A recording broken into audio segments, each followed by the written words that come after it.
السلام عليكم ورحمة الله وبركاته. حبايبي عاملين ايه؟ يا رب تكونوا في احسن حال.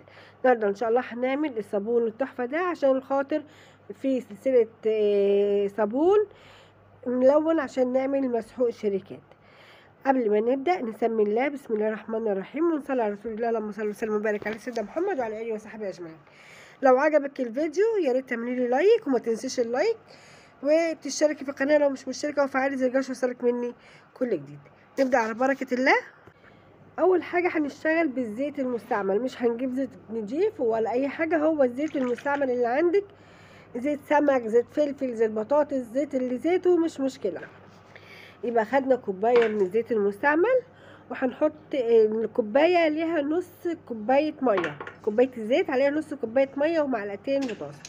نص كوبايه الميه، احنا مش هناخد النص كوبايه على بعضه، احنا هناخد ربع كوبايه ميه هنحط فيها معلقتين البطاطس وندوبهم ونسيبهم يبردوا، الربع التاني هيبقى خليط ما بين الكلوركس والكلور. الكلوركس والكلور ليه هنحط الكلوركس والكلور على الزيت نفتحه، وهيبقى اضافه جميله جدا في التنظيف. هنا ده ربع كوبايه خليط ما بين الكلوركس والكلور، حطيناهم كده على الزيت، وهتقلبي الزيت تلاقي الزيت افتحها على طول. بصي الزيت عمل ازاي. هنقلب فيه شويه وبعدين نحط البوتاص، معلقتين بوتاص دوبناهم في ربع كوبايه ميه وسايبينهم يبردوا، اللي هم دول. هنكبهم على باقي الزيت، وهتقلبي بقى عشان نتبل الصابون، وهنحط بعض الاضافات التانية بالتدريج حبه حبه. اهم حاجه التقليب التقليب والتقليب.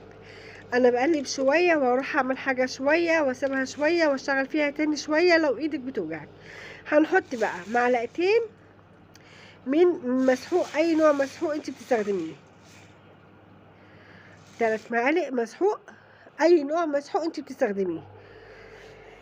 المسحوق ده يساعدها على التصلب، وطبعا اضافه في التنظيف.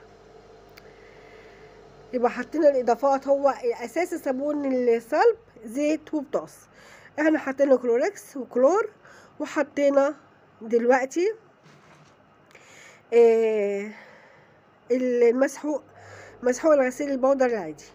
الصابونه دي لما تنشف هنعمل منها برضو مسحوق جميل جدا للغسالات العاديه والاوتوماتيك.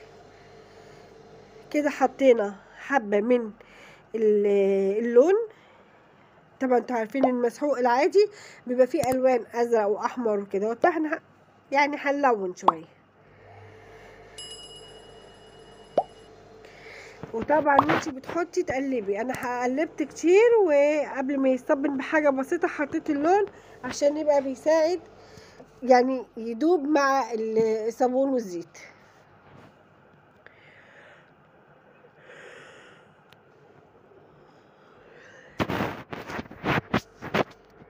كده هنقلب نقلب نقلب، لازم تقلبي على قد ما تقدري. حطيت كمان، ما صورتش، حطيت كمان معلقتين من السلفونيك، معلقتين من السلفونيكا، بيساعد على ان الصابون يرغي جامد. وكمان كل الحاجات دي اضافه في التنظيف.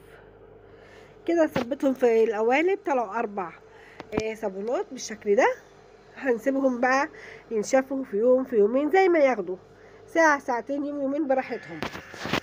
هنا بعد تاني يوم بالليل، يعني انا عملتها الصبح، دي تاني يوم بالليل هنطلع الصابون. طبعا الصابون برضو لسه عايز ينشف تاني. احنا هنطلعوه من القوالب بتاعته ونسيبيه في اي حته بقى منه للهوا كده، بلاش في البلكونه او في الشمس، خليه في مكان هوي بس.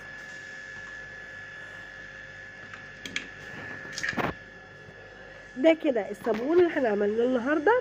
يا رب يكون عجبك ونال رضاكي واستحسانك. هنعمل ان شاء الله صابون بالزهره، وعملنا قبل كده صابونه الفحم. كل الصابون ده هنلمه وهناخده مع بعض الاضافات، وهنعمل بيه المسحوق البودر. استنوني في فيديوهات جديدة ان شاء الله. شكرا على المتابعة، والسلام عليكم ورحمة الله وبركاته. في امان الله.